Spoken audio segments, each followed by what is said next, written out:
Hello and welcome to episode 225 of Fergo and the Freak. I'm that project Andrew Ferguson. You can find me on Twitter at AndrewRLP. Joining me as always is the highly exalted League Freak. You can find on Twitter at League Freak. How you going there, mate? I'm very good, Andrew. I'm just coming down from Mount Olympus just to give everyone a podcast. How are you doing? Yeah, look, I'm not too bad. Yeah, I've had an interesting day. Someone called me a name and then blocked me, and I was looking at it going, what? Huh? Who?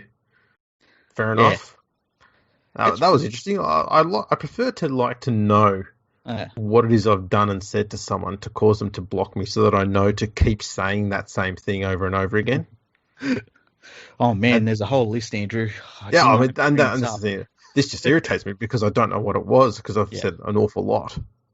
Yeah, look, I had a look at it, and I don't know what anyone could get mad about what you said. It was like, because I was expecting, I thought, oh man, Andrew's coming out and he's put a list out about a team and it shows that they're terrible or something. And it was nothing like that. And I was like, this is a strange one. Yeah, just someone really salty. Yeah. There's no Broncos fan. Yeah. You'd think they'd have bigger problems, eh? This is the problem that the Broncos fans have, and they don't realise they have until now, is that they don't know how to lose.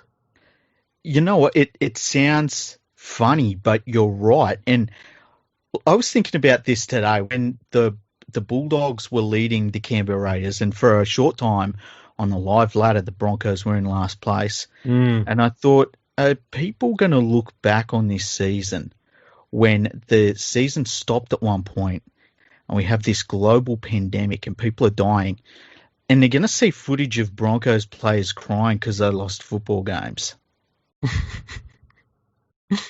And, they're going to see that anyway. But there's a difference between saying, and I was thinking about this too, there's people at the Broncos right now that work at the Broncos who are saying, look, we're in 15th place. That's terrible. But if people can say for the entire off-season, you won the wooden spoon, their jobs are gone. Yeah.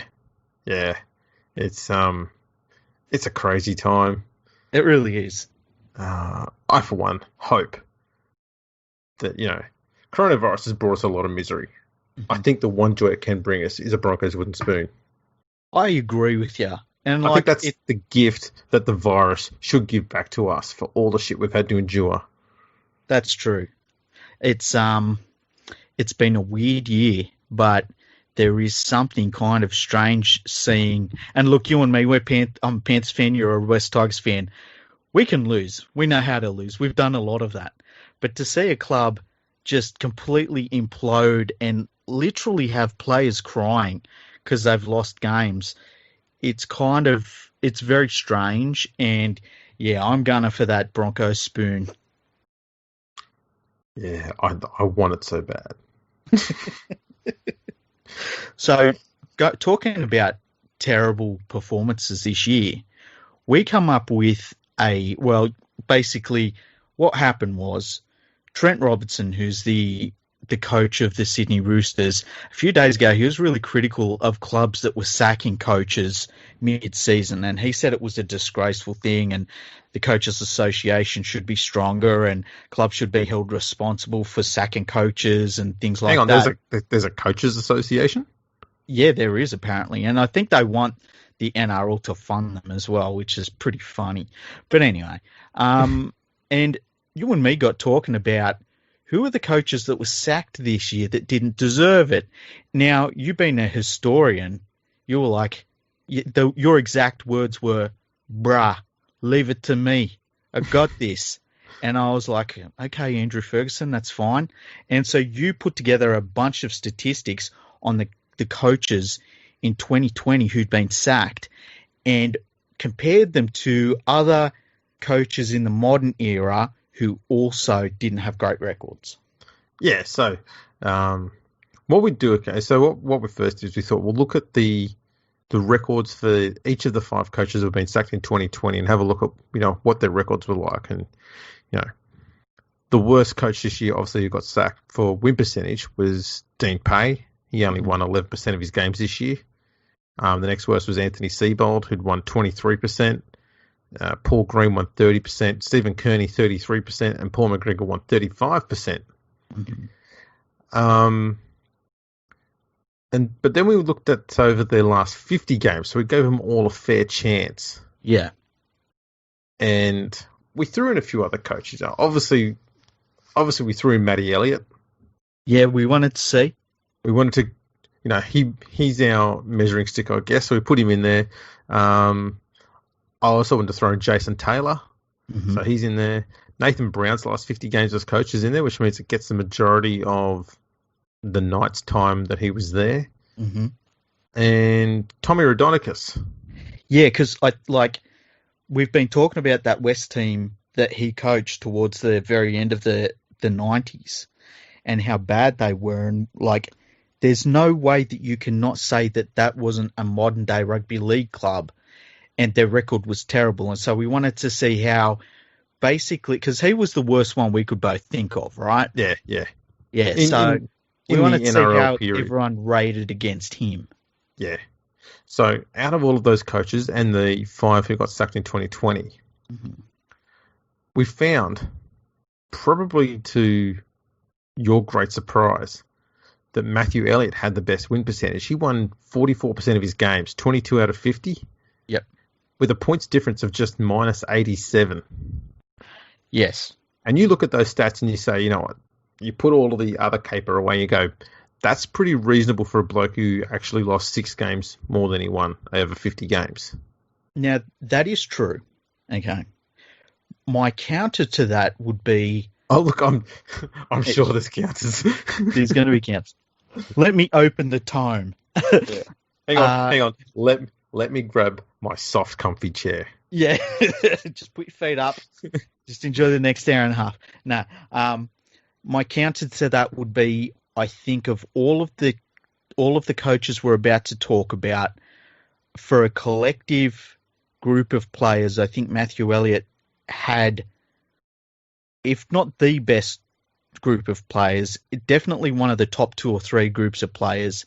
And we're talking like Sivnasiva, Michael Jennings in his prime, Reece Wessar. We're talking like some very, very good players. Luke Lewis. Hey?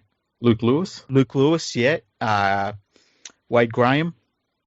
There was heaps. There's heaps of them, right? And on top of that, he also has that incredible junior base at Penrith that was producing players up till a point until such time as Matthew Elliott decided to not use it at all. Literally, there was one point where I think we blooded 2 juniors in 18 months, I think it was. So, which is almost impossible to do at Penrith. So there were a lot of different reasons for Elliott to not be good at his job. And, Yeah. So he topped the list of what we set aside as the worst coaches. Yes. And this is in their last 50 games, mind, in the NRL. Stephen Kearney was next at 42%. So he had 21 wins and a draw from 50 games and a points difference of minus 249. Uh-huh. Anthony Siebold was next with 40%. And obviously that's propped up by the back end of his time at South and the fact that the Broncos made the finals last year. So, that helped him. But he had 20 wins and a draw from 50 games, 40% success rate, points difference of minus 322. Which is terrible. It's actually the worst out of all of these bar one. Yeah. Next was Jason Taylor at 38%. Mm-hmm. And he had 19 wins from 50 games. He had a points difference of minus 242.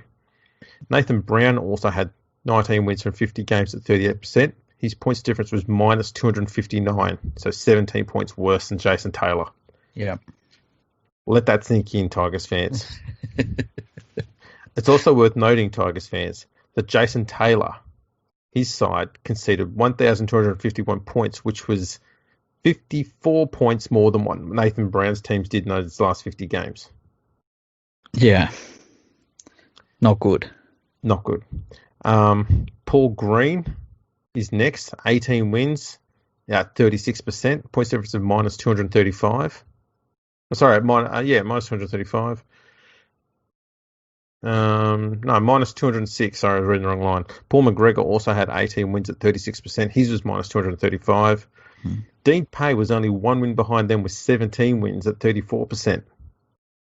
And I think it's probably fair to say that outside of Tommy Radonicus, Dean Pay, I guess Nathan Brown would go close, but I think Dean Pay's got the worst group of players to work with out of all these coaches. He'd go close. So for him to be essentially 2 wins behind Taylor and Brown and 1 win behind Greene and Mcgregor, and he has the best defensive record out of all of these coaches, and it's quite comfortably too, but almost 100 points better. Yeah. His attack's worse though. And then, so that's Pay with 17 wins. And then Tommy Radonicus, his last 50 games, he had 7 wins at 14%. So remember we said Siebold has the second worst points difference of minus 322. Mm-hmm. Tommy's was minus 1,135. That's the points difference. It doesn't even sound real. His teams, his last 50 games conceded 568 points more than the next worst team, which was Jason Taylor. Wow. In the same number of games. Yeah. That's special. That's why we use them as a marker. That's insane. Now, the other thing I did is I wanted to check out, because when we did this, it was last week, so it was after round 15 of the NRL. Yeah. I decided to check out the last 15 games of the 5 coaches who got sacked this year to find out where they would sit on the NRL ladder. Mm-hmm. And so they had a combined record of 2 wins, 13 losses, 201 against 462, which would have placed them dead last. Yeah, so it's like their last 3 games. Mm-hmm. They're like, even if you combine them all, yep, they're still terrible. And this is the great thing about putting the stats together for this, because Robinson made it out as though these clubs had made bad decisions and they'd use these coaches as a scapegoat, or as Candace Warner would say, an scapegoat. And it's just not the case. Their performances were all abysmal. Yeah, every single one of them. They were all bad. Like you can't make a case you can't make a case in 2020 for them. You can't make a case going back to the end of 2018 forwards for them. There's just a lot of them. They should have been sacked last year, quite honestly. Yeah, I'm surprised. I think they may. I'm going to say something risky here. Okay. I think Trent Robinson may have had a hidden agenda. Now, what would that have been? Well, you think about it. If you're one of the best teams in the comp, but you're a little, like a touchdown on form on what you've been doing for the last 2 years, being, competition heavyweights and front runners and winning back-to-back premierships for the first time in ages. Mm-hmm. But your form's just a touchdown, and there's a few other teams that have come along that are in front of you now. Yeah. Struggling to play catch-up. It's in your best interest to have as many teams struggling as possible. Yeah. And if there's 5 teams in the competition that have coaches that need to be sacked, yeah, that's 5 teams that he could be flogging the absolute shit out of. And I drew up a graph today, and it's a minute-by-minute point scoring analysis of the Roosters' record against Queensland teams this year. Uh-huh. So it's the 2 games against the Broncos, the game against the Cowboys, and the game against the Titans. Yep. Now, obviously, 3 of those games are against teams that sacked their coach. So the 2 games against Brisbane, 1 against the Cowboys. They scored 117 points against the Broncos and 42 points against the Cowboys. Mm-hmm.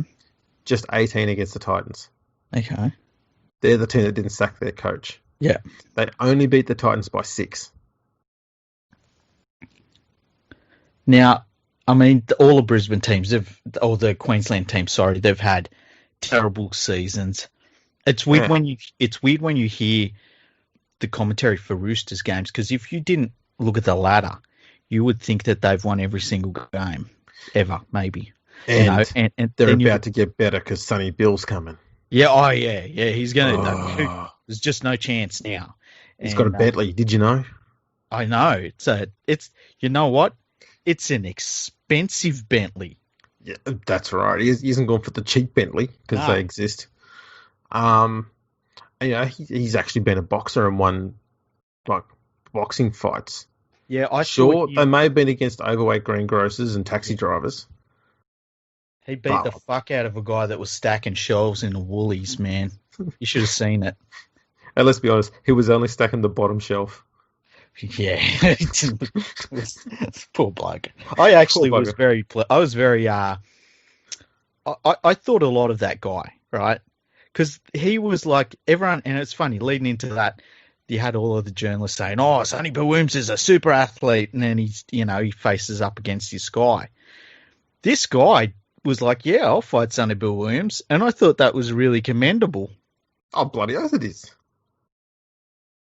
Of course it is. It's a shame that he didn't get hit in. Yeah, but, it would have been good. It's very commendable. We've seen the talk up by Matt Nable this week ad nauseum, going on about Sonny Bill and his past performances and efforts, and how he used to play rugby union, and how he used to be a boxer, and how he made a lot of money out of Toronto. I think that's what he said in there. Yeah, he did actually. Yeah, the $5 million man. Oh my goodness, I can do Matt Nable perfectly. Yeah. Wow. I didn't even know this. You need to be doing intros as Matt Nable for us for this show. We should, hey. We should do a fake Matt Nable. Fergo and the Freak live on YouTube.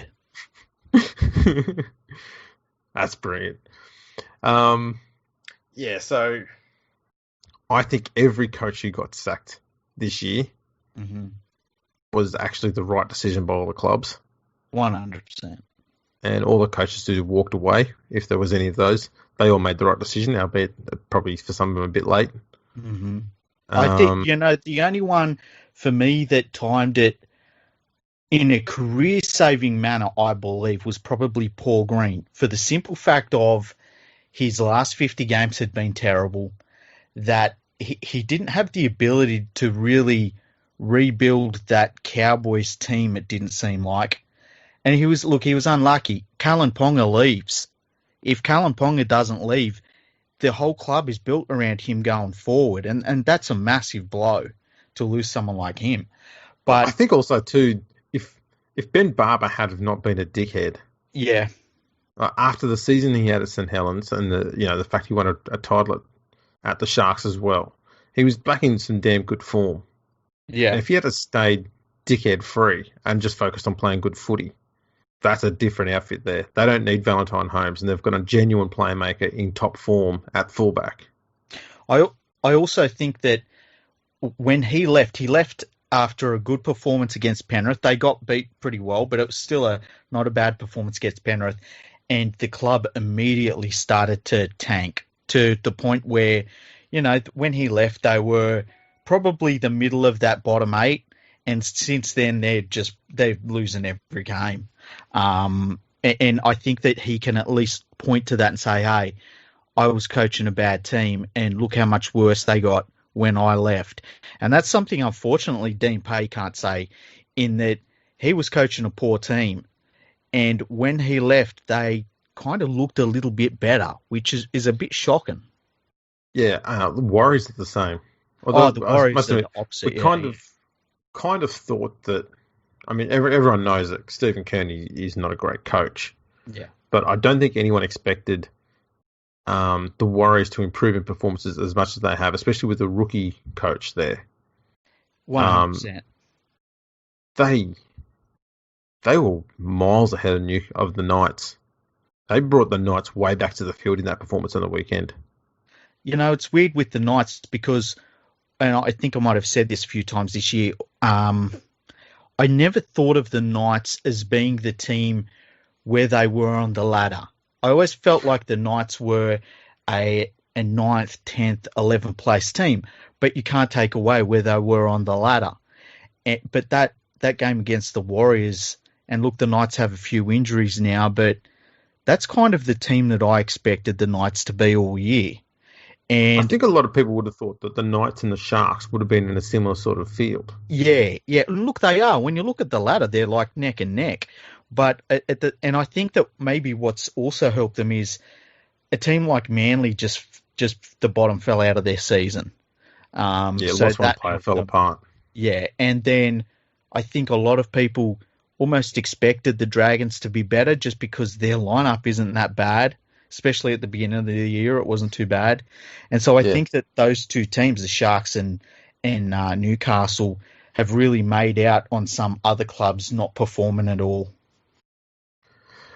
pretty much. The Sharks have just done, as we've said before, the bare minimum a team needs to do in a year, and that is beat all the lower teams you're supposed to beat. Yeah.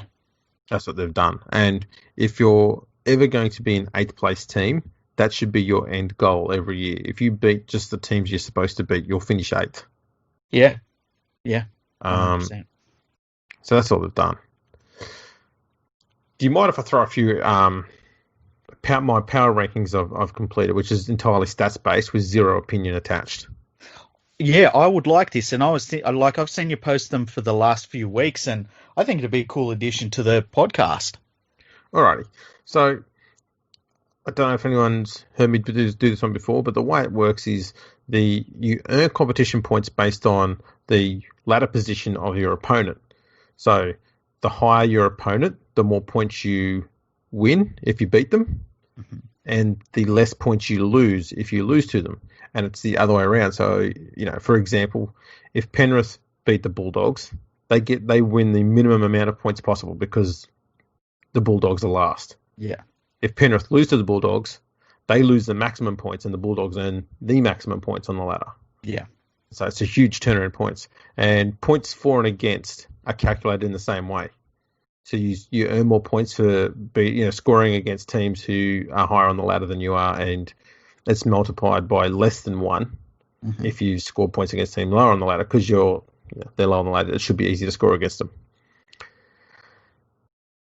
So the rankings this week, it's not too different to the actual ladder. So Penrith are first, clear first. Yeah. Melbourne are a clear second. Parramatta clear third. Then we've got a little bit of a log jam. Canberra, the Roosters, Newcastle and South. There's not much between them. Cronulla is a little bit back from there. Manly's even further back. So I'd say Cronulla are now comfortable 8th. Yeah. Manly and the Warriors are fighting for 9th. There's a bit of a logjam for 11, 12 and 13. Titans, Dragons and the Tigers are at 13th. Cowboys 14th. Brisbane at 15. Bulldogs at 16. And it's looking like the Bulldogs are comfortable last. Okay. So, well, look, to me, that sounds about right. The only one that I'm a little bit surprised is Newcastle's up there, but I feel as though that might be fixed up as the end of the season comes along. Yeah, they've been dropping pretty quickly, and South are very close to overtaking them now, so that would drop them back to 7th. Yeah, because Souths are coming on strong the last few weeks. Yeah. I think the one that surprised me too is that the Titans are up to 11th. Yeah, I guess they've been playing some solid football. Like, they haven't been setting the world on fire, but they've been okay. Like, I think they're one of those teams where the top sides would be expecting a bit of a tough game, but they should win if you do everything right. Yeah. And Manly are also 3 positions higher than what they are on the actual ladder. And that comes down to the fact that they tend to just get hammered by top teams. Yeah. The Sharks are sitting in 8th despite having a pretty good win-loss record, and that largely comes from them playing a large majority of their games, more games than any other team, against teams in the bottom 8 at the moment. They've played less games against teams in the top 8 than any other side in the comp, and so that's reflected on there. Have you ever applied your power rankings to a previous season? No, but I can. Yeah, that'd be interesting to see how that panned out. And like, I'm sure that there are seasons that are, a little bit different. Not just the run of the mill seasons. Maybe one team started off the season great and tanked. They're called the Dragons. And things like that. It'd be interesting to see how that pans out. Yeah, I've been meaning to do that. It could be a little off-season project of mine. Yeah. Well, you got to do something in the off season, don't you? It's either that or update the website. Nah, just leave that to someone else. I'm sure it'll get done. Write a few books, or actually get them finished. Yeah. Man, I need staff. You do. You need staff. That's why people need to go to patreon.com/RL Project. Exactly. Toss some coin in my kitty there. Help me out. Because the stuff I'm going to provide for you all, man, it's fantastic. I think. Yeah. No, it is. It is. I know you've told me some of the things you're working on, and it's fantastic. I've passed all of these ideas onto other publishers. As you should. Yeah, I framed them as my own ideas, obviously. As you should, because there's no chance I'm going to get them done. They said they're fantastic, and they can't believe how creative I am. So it was nice to hear from someone else. That's fantastic. And look, while we're at it, you should always definitely support independent content creators like League Freak. You can go to patreon.com/League Freak. I'm going to do something a little bit special for my Patreon followers this week. I'm going to do a little bit of special audio stuff for them, hey? Oh, hello. Yeah, and here's the thing, right? Mm-hmm. I'm going to do a little bit of audio stuff for them, but this audio stuff will be on our podcast feed within the next 2 weeks, without question, because I don't want anybody that subscribes to the podcast to miss out at all on anything. This is just like a little, they get a little sneak preview for, supporting Patreon. Nice. That's very nice of you. I try. You try. Yeah. We had thought about doing quite a number of different things with the Patreon there, like releasing bits and pieces of deleted episodes, but we actually also realised that we need people to give us money, not have them run away from us after hearing that shit. We didn't want to get angry like letters from our Patreon followers saying, I was all behind you and then I heard the Carson Brumer episode. You people make me sick. Just want to make it clear, we did nothing wrong there. Nothing. I'm willing to blame him. Yeah, I'm throwing him completely in front of all the buses that are available. He's incorrigible. Terrible. Let us never go there again on air. Oh man.